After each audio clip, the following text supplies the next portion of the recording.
Bismillah, alhamdulillah, wassalatu wassalamu ala rasulillah, wa ala alihi wa sahbihi wa man walah, wa ashadu an la ilaha illallah wahdahu la syarikalah, wa ashadu anna muhammadan abduhu wa rasuluh, amma ba'du.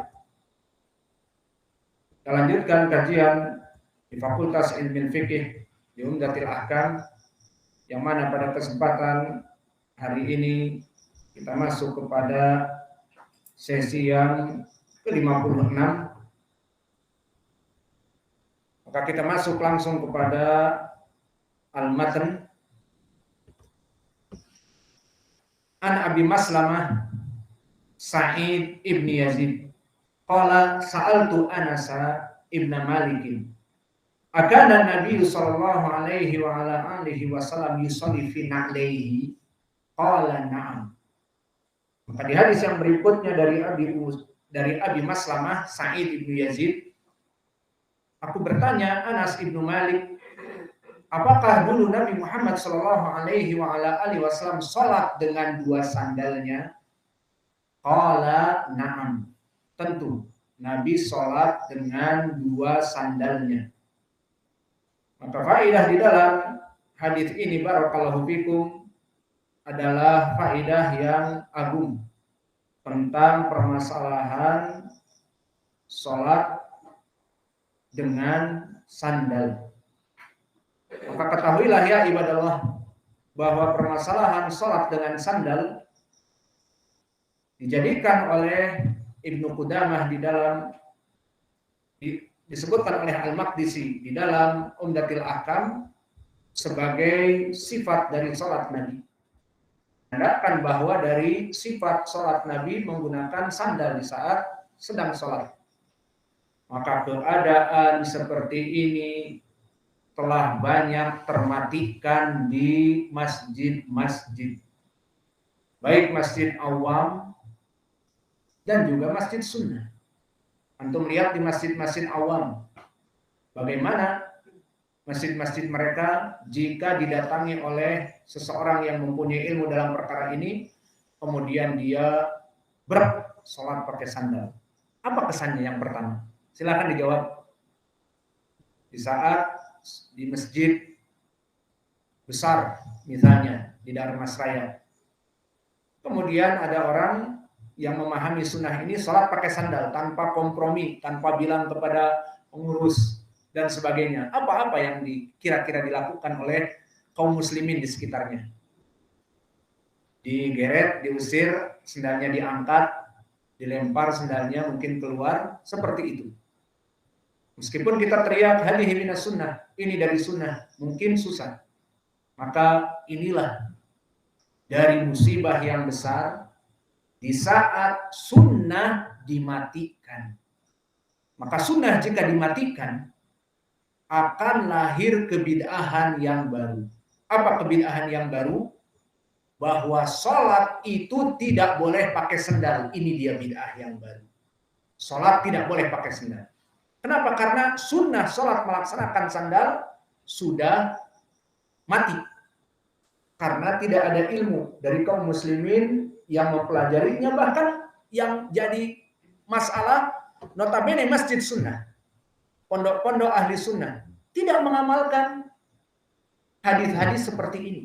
Sehingga orang-orang yang di masjid sunnah pun tidak melaksanakannya, dan akhirnya mereka pun menyangka bahwa sholat pakai sandal termasuk bid'ah. Maka kita sebagai ahli sunnah wal jamaah tidak pantas untuk mematikan sunnah-sunnah yang telah kita pelajari. Maka alhamdulillah di masjid kita, Masjid Imam Muqbil Al-Wadi'i, kita bisa melaksanakan sunnah-sunnah yang kita pelajari. Sunnah menggunakan sandal, alhamdulillah kita praktekkan. Meskipun itu bukan wajib, namun kita praktekkan agar paling sedikit para pengurus di sini dan paling sedikit para santri di sini bisa menghidupkan sunnah yang pertama dan bisa melestarikan sunnah yang sudah termatikan, dan itu adalah perintah dari Nabi kita. Apakah kalian yang bernama bangga dengan kami ahli sunnah, kami salafi, kemudian tidak mau melaksanakan sunnah, padahal itu di masjid-masjid kalian, dan kalian bebas, free untuk melaksanakannya, maka laksanakanlah sunnah. Terutama masjid-masjid sunnah yang dipimpin oleh pembina, pengajar, ahli sunnah, maka laksanakan sunnah itu meskipun satu kali, misalnya dalam seumur hidup, agar diketahui. Atau bahkan dilestarikan. Kadang-kadang sholat pakai sandal, kadang-kadang tidak sholat pakai sandal, dan kadang-kadang mengingatkan para santri di saat dia menjadi imam, seperti tadi kita maghrib, kita mengatakan, Sallu fini alikum khaliful yahud. Sholatlah kalian dengan sandal-sandal kalian menyelisihi Yahudi. Kenapa? Karena kita memang diperintah sebagai ahli sunnah untuk menghidupkan sunnah dan mematikan bid'ah. Mana dalilnya? Banyak di Al-Quran, Nabi Muhammad SAW, dan di dalam hadis yang sahih, Allah berfirman, wa ma'atakum rasul fakhudhuh wa ma nahakum anhu fantahu. Apa-apa yang datang dari Rasul maka ambillah. Apa-apa yang datang dari Nabi ada yang wajib diambil. Apa-apa yang datang dari Nabi sunnah maka diambil juga. Dan di dalam ayat yang lain juga Allah berfirman, falyahdharil ladzina yukhalifuna an amrih an tusibahum fitnah wa yusibahum adzabun alim. Maka hati-hati, beware, caution, bagi mereka orang-orang yang melaksanakan kebencian kepada sunnah, meninggalkan perintah Nabi. Meskipun sunnah, iya. Kamu tahu itu sunnah, kenapa tidak dilakukan? Falyahdharil ladzina yukhalifuna an amrih. Makna amr di sini asalnya wajib. Namun perkara yang sunnah dan dia mampu untuk melaksanakannya tapi tidak mau, ini pun dipertanyakan. Mengaku ahlu sunnah tidak mau menghidupkan sunnah. Maka di dalam ayat ini pun perintah sama melaksanakan, namun jika dia hukumnya sunnah, ya sunnah bukan wajib. Dan begitu pun di dalam hadis yang ma'ruf, hadis Irbad bin Sariyah yang dikeluarkan oleh Imam Abi Daud, At-Tirmidzi dan yang lainnya dari jalan yang datang dari Abdurrahman ibn Amr As-Sulami yang majhul, namun diikuti dengan Hujr ibn Hujr. Maka di sini dari Irbad bin Sariyah berkata Nabi Muhammad sallallahu alaihi wa ala alihi wasallam, alaikum bisunnati wa sunnatil khulafa ar-rasyidin al-mahdiyyin adu 'alaiha binawajil. Di hadis ini pun tegas. Mereka para ahli sunnah agar apa? Alaikum bisunnati, semampu mungkin untuk menghidupkan sunnahku. Setelah menghidupkan sunnah juga apa? Di dalam hadis mengikuti sunnah-sunnah para salaf al-khulafa ar-rasyidin, dan di hadis yang setelahnya disebutkan wa iyyakum wa muhdatsatil umur. Hati-hati kalian dari perkara yang bid'ah. Maka di hadis Irbad bin Sariyah juga di hadis yang diriwayatkan oleh Imam Muslim dari Jabir, khairul huda hadi Muhammadin sallallahu alaihi wa ala alihi wasallam, sebaik-baiknya petunjuk adalah sunnah Nabi, wa syarrul umur muhdatsatuha, dan perkara yang paling buruk adalah kebid'ahan yang diada-adakan. Dari lafaz-lafaz hadis Al-Qur'an yang kami sebutkan tadi, tidak pantas seseorang yang notabene mengaku saya salafi ataupun saya ahli sunnah dan mempunyai pondok ahli sunnah, mempunyai murid-murid ahli sunnah, masjidnya diisi oleh orang-orang ahli sunnah dari murid-muridnya, pengurus, bahkan orang awam mungkin 1-2 orang yang sudah paham dengan kita, kemudian mendapati sunnah-sunnah yang ada dan dilewatkan begitu saja, tidak dihidupkan saya. Maka alhamdulillah di masjid ini, masjid yang kita bangun di atas ketakwaan, dan juga dari ma'had ini, pondok pesantren Ma'had Muqbil Al-Wadi yang kita dirikan untuk menghidupkan sunnah niatnya, maka lebih berhak lagi kita untuk menghidupkan sunnah. Alhamdulillah mungkin antum mempersaksikan kita di sini, yang kita ajarkan di sini. Kita sholat menggunakan sandal, ya apa tidak? Dan antum pun melaksanakannya. Kita melaksanakan takbir dengan mengangkat kedua tangan sampai kepada hadwi mankibaih dan hadwi udunaih, menutupi sejajar dengan dada dan sejajar dengan kuping, iya apa tidak? Dan kita menyuruh kalian.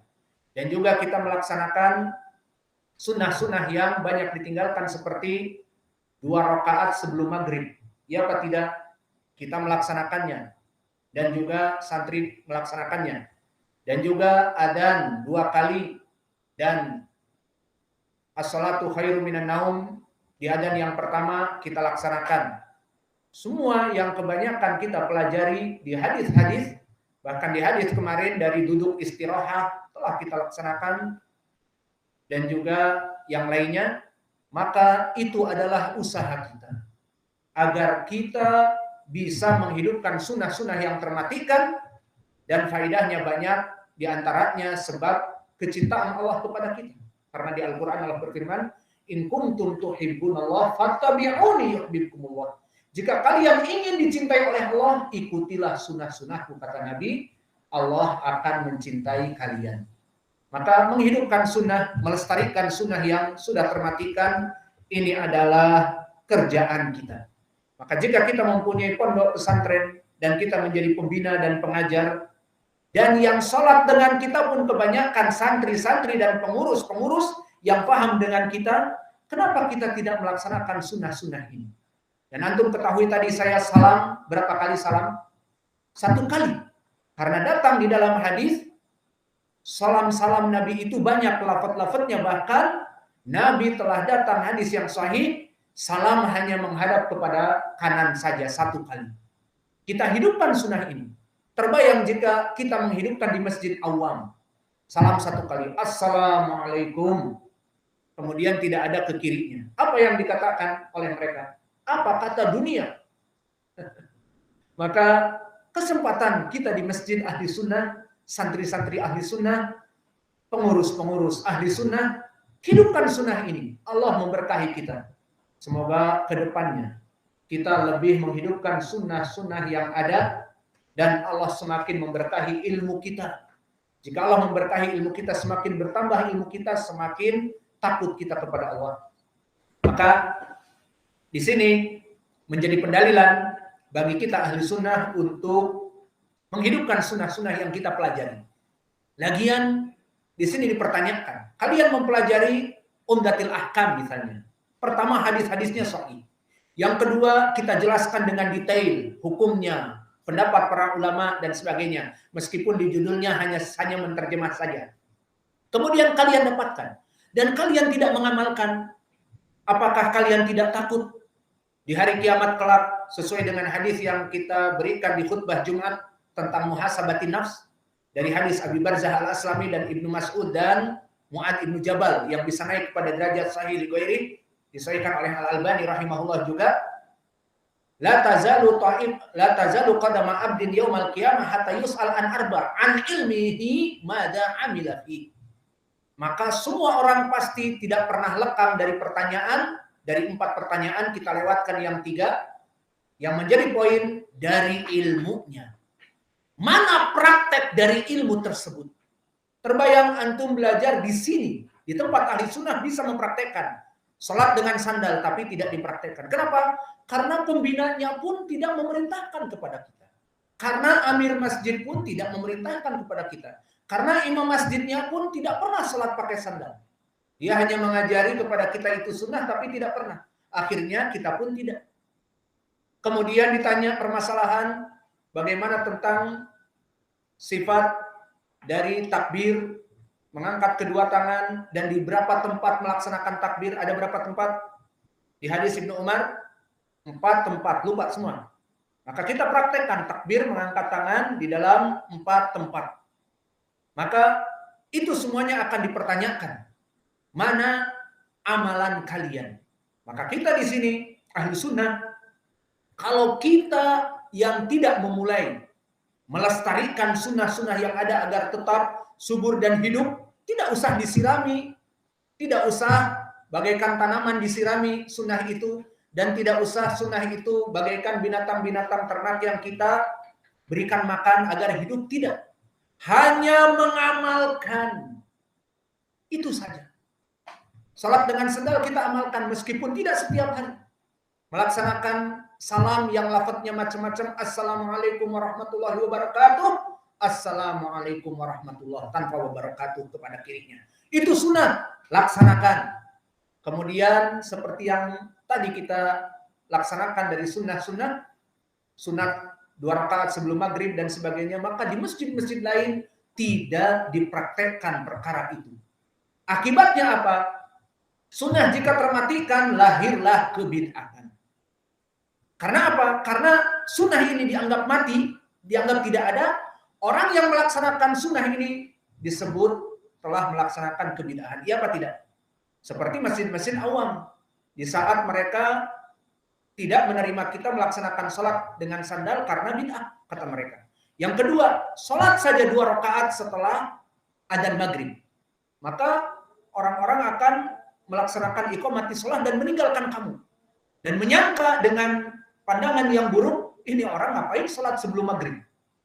Langsung imamnya itu iqamati sholat. Akhirnya kita 2 rakaat ini dipotong. Mereka menyusun shaf. Dan itu yang kebanyakan kita lakukan, padahal saya sebagai imam.